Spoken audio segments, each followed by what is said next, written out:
Di video kali ini saya akan sharing dan berbagi lagi kepada Anda. Kita langsung praktek bagaimana cara pelaporan SPT Badan untuk PT Perorangan non-PKP tahun 2023 yang sudah saya bahas di video sebelumnya. Mau tahu kan bagaimana caranya? Stay watching in this video.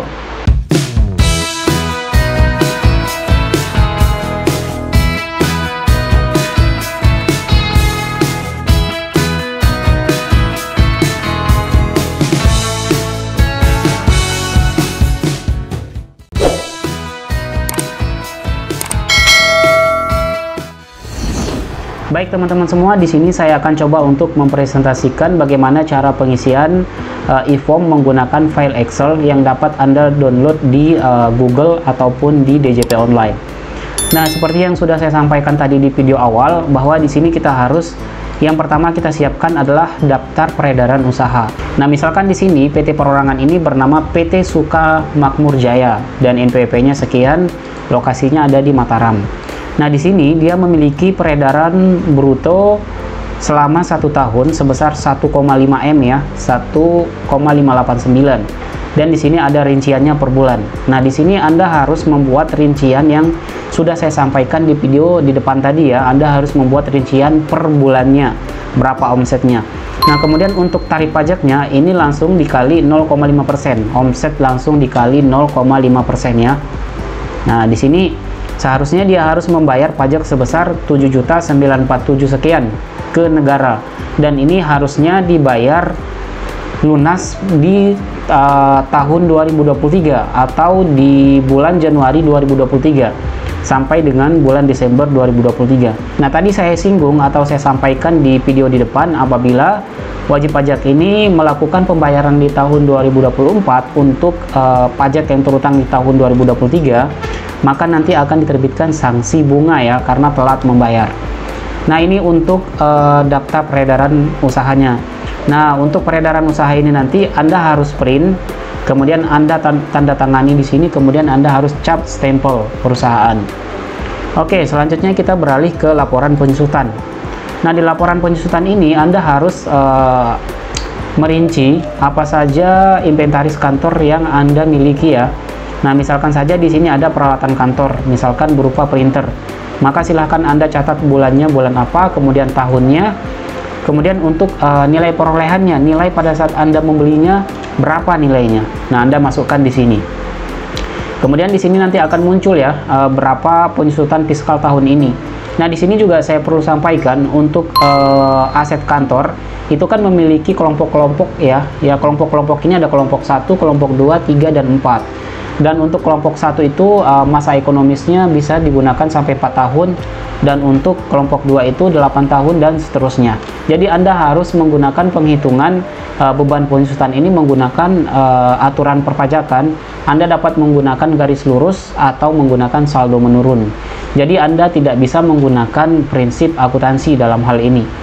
Oke, selanjutnya saya akan beralih ke daftar penyusutan. Nah, daftar penyusutan ini yang diambil adalah biaya penyusutan totalnya ya, dari total aset yang Anda miliki, maka akan masuk ke bagian ini. Oke, nah di sini yang paling penting yaitu laporan keuangan. Nah, di laporan keuangan ini Anda juga harus membuat draftnya seperti apa, seperti versi Anda ya. Anda silahkan membuat versi Anda seperti apa ya, bebas. Jadi laporan keuangannya bebas, Anda buat sesuka Anda sesuai dengan versi Anda.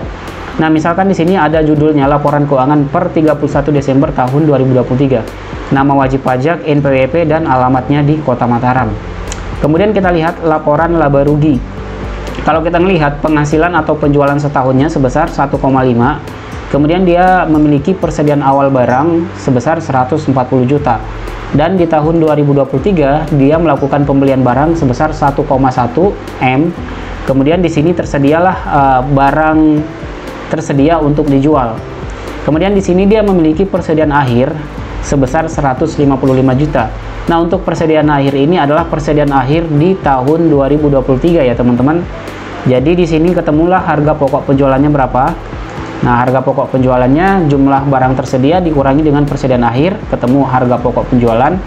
Kemudian untuk gross margin atau laba kotornya adalah peredaran usahanya dikurangi dengan dikurangi dengan HPP-nya, maka ketemulah laba kotornya sebesar 491 juta.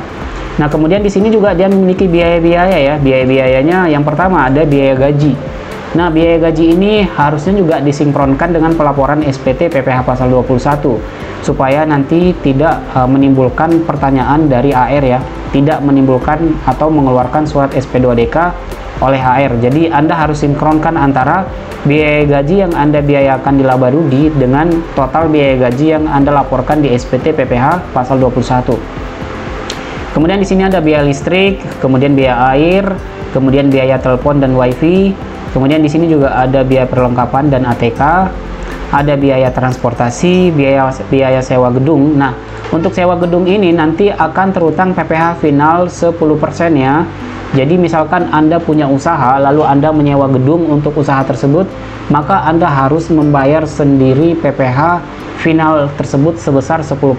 Jadi Anda harus sebutkan di dalam SPK, surat perjanjian kerjasama Anda dengan pemilik gedung tersebut ya, pemilik gedung ruko tersebut.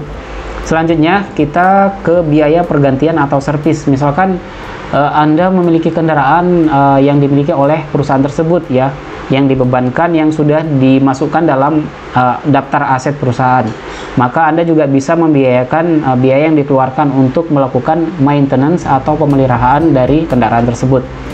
Kemudian di sini ada biaya penyesutan. Nah, biaya penyesutan ini nanti tadi kita ambil dari bagian ini ya, bagian daftar penyesutan, kita ambil angkanya di bagian ini. Lalu ada biaya lain-lainnya. Nah, biaya lainnya ini biasanya biaya di luar akun-akun ini ya, akun-akun biaya yang tidak kedeteksi. Oke, selanjutnya di sini ada total biayanya sebesar 357 ya. Kemudian di sini ada laba rugi. Laba rugi sebelum pajaknya diketahui sebesar 134 juta. Kemudian untuk taksiran pajak PPh finalnya sebesar 7.947. Ini diambil dari daftar peredaran usaha di bagian ini ya, 7.947. Oke. Kemudian kalau kita lihat laba setelah pajaknya, dia memiliki keuntungan sebesar 126 juta nih, 549. Oke, kita lanjut ke bagian neraca nih, ke bagian neraca atau laporan posisi keuangan. Di bagian neraca ini dia memiliki kas sebesar 271 juta ya, kas tunai ya, bukan kas di bank. Jadi dia mencatat di sini kas tunai sebesar 271 juta. Selanjutnya di sini juga dia memiliki aktiva tidak lancar, yaitu peralatannya tadi ya yang diakui sebagai aset. Dan di sini ada akumulasi penyusutannya. Nah, kemudian di sini ada jumlah aktiva tidak lancarnya sebesar 56250. Nah, kemudian ini di bagian jumlah aktiva dijumlahkan antara jumlah aktiva lancar dan tidak lancar, ketemulah angka 328. Nah, di sini ternyata di dalam kasus ini dia belum melakukan pembayaran pajak di tahun 2023. Maka dia mencatat di sini ada hutang pajak sebesar 7947075 yang harus dia bayarkan di tahun 2024. Di mana nanti ketika dia bayarkan di tahun 2024, maka nanti dia akan dikenakan sanksi telat membayar sesuai dengan pasal 9 Undang-Undang KUP atau Undang-Undang Harmonisasi. Kemudian sedangkan untuk modal awalnya yang dimasukkan di sini adalah modal awal yang tercatat di akte pendirian usaha tersebut ya, sebesar 185 juta. Kemudian dia memiliki laba berjalan, yaitu laba tahun ini sebesar 134496, diambil dari angka ini ya, 134496. Nah, maka di sini jumlah modalnya plus kewajiban, jumlah modalnya 320126. Kemudian untuk jumlah hutang plus modal sebesar 328. Nah, kalau kita lihat dari laporan posisi keuangan ini atau neraca ini sudah balance. Di bagian aktivanya 328, di bagian pasifanya juga 328. Jika sudah balance itu artinya sudah aman. Lalu nanti ini Anda harus print. Setelah itu Anda tanda tangani, kemudian Anda cap plus stempel perusahaan. Oke, kita lanjut ke formulir IFOP-nya. Bagaimana cara pengisiannya menggunakan Excel. Nah, di pengisian menggunakan Excel ini, di sini kan Anda harus memasukkan kas dan setara kas. Silahkan Anda ambil kas yang ada di neraca. Kemudian Anda juga harus memasukkan aktiva tetap lainnya, Anda ambil di neraca. Kemudian akumulasi penyusutan Anda juga harus masukkan di sini, sehingga ketemu di sini 328073, di mana angka ini harus balance atau harus sama dengan angka yang ada di neraca. Kemudian di bagian pasifa Anda juga harus linkkan, Anda harus ambil hutang pajaknya sebesar 7.947. kemudian modal sahamnya Anda ambil 185, kemudian laba di tahun berjalan ini sebesar 134 dan hasilnya sama 328073. Kita lanjut ke bagian laporan laba ruginya ya. Nah, laporan laba rugi ini penjualan bersihnya Anda ambil dari 1589 atau omsetnya. Kemudian ada persediaan awal, ada pembelian, Anda juga linkkan, ada persediaan akhir, sehingga ketemu di sini HPP-nya 1,97. Kemudian laba kotornya ketemu sebesar 491.824. Di sini juga dia memiliki beban umum dan administrasi atau biayanya ya, totalnya sebesar 357.695. Nah, kita perlu cross check kembali apakah laba kotornya sudah cocok apa belum ya. 491.824. Coba kita cek. Nah, ini 491.824 udah cocok. Kemudian dia memiliki laba sebelum pajak 134.496.818. Oke, udah oke ya. Nah, ini adalah transkrip neraca keuangannya. Kemudian lanjut ke bagian lampiran 6. Di lampiran 6 ini saya kira kalau misalkan Anda tidak memiliki afiliasi, maka Anda kosongkan saja, tidak perlu diisi. Kemudian selanjutnya kita beralih ke lampiran 5 ya. Lampiran 5 ini Anda harus mengisi pengurus atau direksi yang ada di akte pendirian. Nah, di sini ada atas nama Andi Matalata, kemudian dia memiliki NPWP sekian dan dia memiliki modal sekian. Kemudian di sini ada Yuyun dan juga dia memiliki modal sekian. Maka totalnya di sini 185.629.925. Nah, ini juga Anda bisa cocokkan jumlah modalnya dengan yang ada di bagian neraca ya. Neraca yang ini 185.629. Kalau sudah cocok, oke, silahkan Anda lanjutkan ke bagian daftar susunan pengurus dan komisaris. Nah, di bagian ini juga Anda harus memasukkan kembali namanya siapa saja direktur. Misalkan di sini Andi Matalata sebagai direktur dan Yuyun ini sebagai komisaris. Kalau sudah, silahkan Anda lanjut ke bagian formulir atau lampiran 4. Nah, di bagian ini ada PPH final ya, PPH final di bagian A. Di bagian ini Anda harus mengambil peredaran usaha atau peredaran bruto yang dari jumlahnya di bagian daftar peredaran usaha ini sebesar 1,58 ini ya, Anda ambil, kemudian Anda isikan tarif 0,5%, kemudian pajaknya adalah 7947075. Jadi kalau untuk formulir ini tidak perlu untuk diprint dan ditandatangani ya. Jadi hanya beberapa dokumen saja yang perlu ditandatangani dan cap stempel perusahaan. Jika sudah, kita lanjut ke lampiran 3. Nah, di lampiran 3 ini adalah kredit pajak.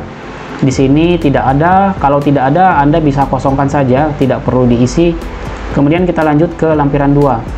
Nah, di bagian lampiran 2 ini Anda harus wajib mengisinya ya.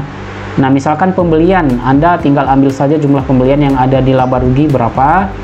Kemudian Anda lihat jumlah persediaan awal di laba rugi berapa, kemudian persediaan akhirnya berapa. Kemudian di sini totalnya ya 1.097. Kemudian untuk bagian biaya usaha ya, biaya usaha lainnya nih Anda isikan semua biaya, termasuk biaya gaji. Silahkan Anda ambil di laba rugi. Kemudian Anda ambil juga biaya penyusutan, kemudian juga Anda ambil biaya sewa.